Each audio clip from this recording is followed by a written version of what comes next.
বৈশাখী মেলা বা বৈশাখের মেলা হচ্ছে একটি বাঙালি উৎসব। পণ্ডিতেরা মনে করেন মোগল সম্রাট আকবর বাংলা সন চালু করেন 1586 খ্রিস্টাব্দের 5 নভেম্বর থেকে হিজরি চন্দ্র সন ও ইংরেজি সৌর সনকে ভিত্তি করে। প্রথমে এ সনটি ফসলি সন নামে পরিচিত থাকলেও বঙ্গাব্দ হিসেবে এটা বেশি পরিচিতি পায়। বাংলা নববর্ষ সম্রাট আকবরের সময় থেকে পালন করা হতো। ওই সময় বাংলার কৃষকরা চৈত্র মাসের শেষ দিন পর্যন্ত জমিদার, তালুকদার এবং অন্যান্য ভূস্বামীদের খাজনা পরিশোধ করত। মেলা ও অন্যান্য অনুষ্ঠানের আয়োজন করা হতো এ উপলক্ষে।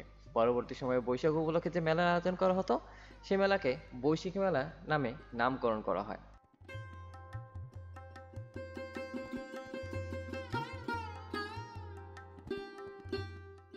অনেক আগে থেকেই বৈশাখী মেলা বিভিন্নভাবে আয়োজন করা হতো। বিভিন্ন খোলা মাঠ, নদীর ধার অথবা হচ্ছে গিয়ে বড় কোনো গাছের নিচে সাধারণত বৈশাখী মেলাটা হয়ে থাকতো। তো এখানে বর্তমান সময়ে এটা কিছুটা হচ্ছে আধুনিকতার ছোঁয়ায়, মানে বৈশাখে সে বাঙালি ঐতিহ্যটা ধরে রাখলেও টোটাল মেলাটা এখন আর বাঙালি ঐতিহ্যের ভিতরে নেই।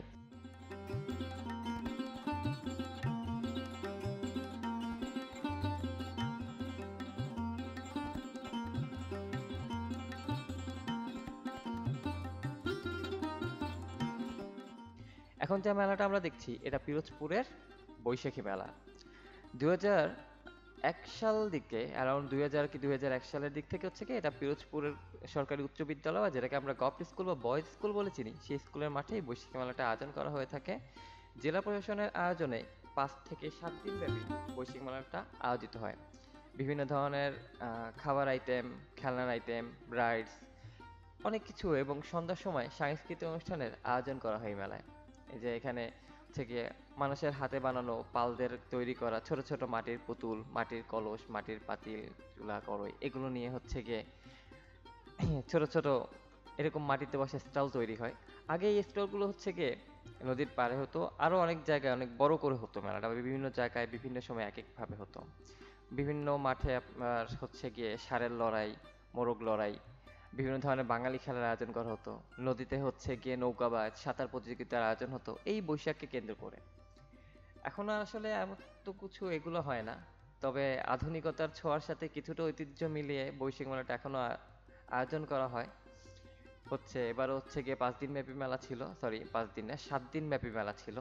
সেই 7 দিন মেলার একটা অংশ, যেখানে বিভিন্ন ধরনের রাইডস, ফুড আইটেম, খাবারের দোকান, তারপরে হচ্ছে গিয়ে ছোট ছোট স্টল, খেলনার দোকান, জুয়েলারি, আরো অনেক কিছু।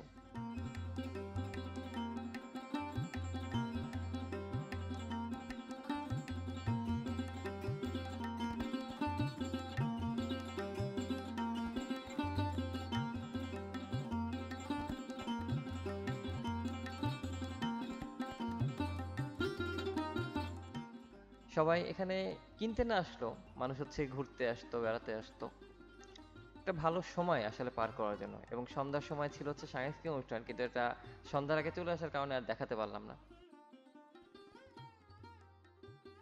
সবাই ভালো থাকবেন, সুস্থ থাকবেন, সুন্দর থাকবেন। দেখা হবে ইনশাল্লাহ পরের ভিডিওতে। সে পর্যন্ত সবাইকে আল্লাহ হাফেজ, আসসালামু আলাইকুম, শুভ নববর্ষ।